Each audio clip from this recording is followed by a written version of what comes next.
Assalamualaikum warahmatullahi wabarakatuh. Alhamdulillahirabbil alamin. Wassalatu wassalamu ala asyrofil anbiya'i wal mursalin wa ala alihi washabihi ajma'in.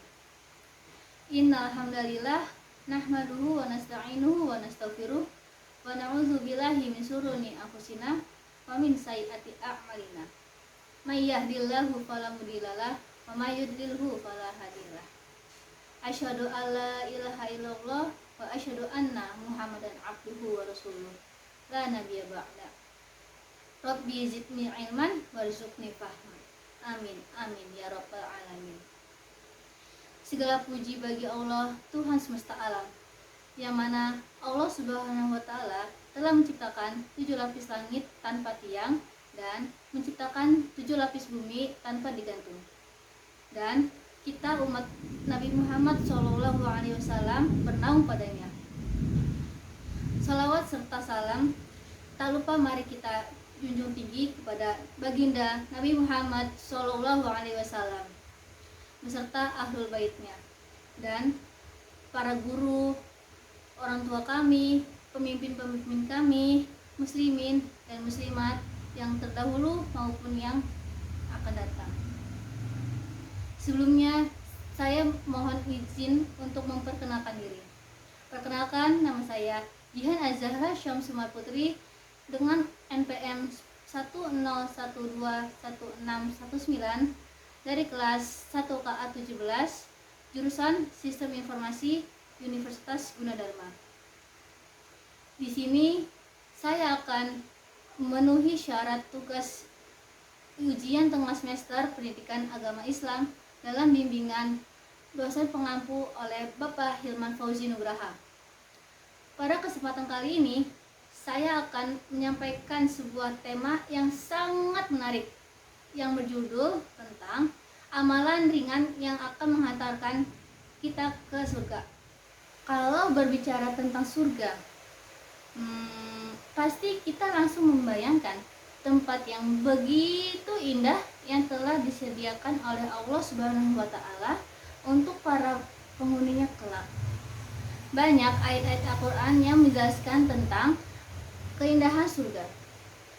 Seperti di salah satu ayat ini yang artinya, sesungguhnya orang-orang yang beriman dan beramal soleh, bagi mereka surga Firdauslah yang menjadi tempat tinggal, dan mereka kekal di dalamnya, sehingga enggan untuk berpindah dari tempat tersebut. Quran Surat Al-Kahfi ayat 107 hingga 108. Surga itu adalah imajinasi bagi setiap muslim. Pada hakikatnya, surga jauh dari ekspektasi manusia. Seperti dalam hadis Abu Hurairah radhiyallahu anhu disebutkan ciri surga: sesuatu yang belum nampak oleh mata, terdengar oleh telinga, dan terbetik dalam hati. Hadis riwayat Bukhari. Intinya, surga tak sanggup untuk dijangkau oleh akal pemikiran manusia. Firman Allah Subhanahu wa taala, seorang pun tidak mengetahui berbagai macam kenikmatan yang menyedapkan pandangan mata sebagai balasan terhadap mereka yang telah melakukan perintahnya. Misalnya, Allah Subhanahu wa taala memberikan gambaran surga yang seluas langit dan bumi. Di dalamnya terdapat sungai-sungai yang mengalir dalam berbagai jenis seperti susu, madu, dan khamar yang lezat. Dan juga terdapat perhiasan seperti emas, perak, mutiara, dan pakaiannya pun terbuat dari sutra. Di sana juga usia kita tidak terlalu tua maupun muda. Allah akan menjadikan kita sebagai umat muslim usianya sebaya dan tidak bertambah tua, dan tak pernah dihinggapi oleh penyakit. Tentunya untuk memasuki surga yang kita inginkan, seperti surga Firdaus, pasti nggak semudah dengan apa yang kita pikirkan. Oleh sebab itu, kita sebagai umat muslim harus memperbanyak dan mempersiapkan diri dengan amalan-amalan Amalan-amalan apa saja kah yang saya sebutkan tadi? Ingin tahu? Yuk saksikan terus, check it out. Yang pertama, amalan sodako adalah menginfakkan dan mengamalkan harta di jalan Allah. Namun, bukan hanya semata-mata menginfakkan kepada fakir miskin, tetapi mencakup segala macam zikir, antara lain tasbih, tahmid, dan tahlil. Sedekah juga sebagai bukti kebenaran iman seseorang. Amalan ringan yang kedua adalah berpuasa pada hari Senin dan Kamis. Kenapa sih kita harus berpuasa pada hari Senin dan Kamis? Nih jawabannya, karena pada setiap hari Senin dan Kamis itu, semua amalan kita akan diangkat ke langit dan dihadapkan kepada Allah. Ada hadisnya juga loh, yang artinya berbunyi, berbagai amalan dihadapkan kepada Allah pada setiap hari Senin dan Kamis. Dan aku, maksudnya Nabi Muhammad ya, suka jika amalanku dihadapkan kepadanya ketika beliau sedang berpuasa. Hadisnya sahih ya, dan diriwayatkan oleh Imam Tirmizi. Amalan ringan yang ketiga adalah memperbanyak istighfar. Kita nggak pernah tahu seberapa banyak dosa yang kita miliki. Bisa jadi dosa tersebut menghalangi kita untuk memasuki surga Allah. Dalam firman Allah, Quran Surat Al-Baqarah ayat 222, yang artinya, sesungguhnya Allah menyukai orang-orang yang bertaubat dan menyukai orang-orang yang menyucikan diri. Salah satu istighfar yang bisa kita amalkan adalah La ilaha illa anta subhanaka inni kuntu minaz zalimin, atau astaghfirullah wa atubu ilaih. Nah guys, banyak sekali kan istighfar yang telah diajarkan oleh Rasulullah. Maka dari itu, kita jangan pernah bosan dan lelah dalam mengucapkannya. Semoga Allah akan mengampuni segala dosa-dosa kita.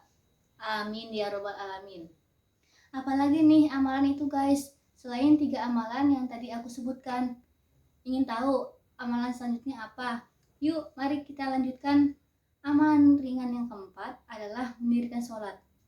Seperti Quran Surat Al-Ahzab ayat 71 yang artinya berbunyi, dan barang siapa yang mentaati Allah dan Rasulnya, maka sesungguhnya ia telah mendapat kemenangan yang besar. Menurut Syekh Abu Bakar Jabir Al-Jazairi rahimahullah ta'ala berkata, yang dimaksud dengan kemenangan yang besar adalah mereka yang terbebas dari api neraka dan masuk ke dalam surga. Di sini bukan hanya gerakan sholatnya aja ya, tetapi harus pakai hati yang khusyuk sholatnya. Oke, amalan yang terakhir adalah amalan berzikir kepada Allah. Rasulullah Shallallahu Alaihi Wasallam bersabda, ada 2 kalimat yang ringan bagi lisan, berat dalam mizan, dan dicintai Ar-Rahman. 2 kalimat tersebut adalah Subhanallah wa bihamdi, Maha suci Allah dan dengan pujiannya kami memuji. Serta kalimat yang kedua adalah Subhanallahil azim, yang artinya Maha suci Allah, zat yang maha agung. Hadis riwayat Bukhari dan Muslim. Jadi marilah kita basahi lidah dan bibir kita dengan memperbanyak berzikir kepada Allah. Nah itu guys, beberapa amalan yang ringan bagi kita untuk dikerjakan, tetapi sulit untuk dilakukan secara rutin. Demikian kultum yang saya sampaikan, semoga dapat bermanfaat untuk kita semua. Jika ada yang baik itu datang dari Allah Subhanahu wa Ta'ala, dan jika yang buruk itu datang dari diri saya pribadi. Mohon maaf atas kehilafan tutur kata maupun perbuatan. Semoga Allah Subhanahu wa Ta'ala senantiasa memberi petunjuk kita ke dalam jalan yang benar. Aku qouli hadza wa astaghfirullah li wa lakum. Innahu huwal ghafurur rahim. Unzur maqala wa la tanzur man qala. Wabillahi taufiq wa hidayah wa ridal inayah wal afu minkum. Wassalamualaikum warahmatullahi wabarakatuh.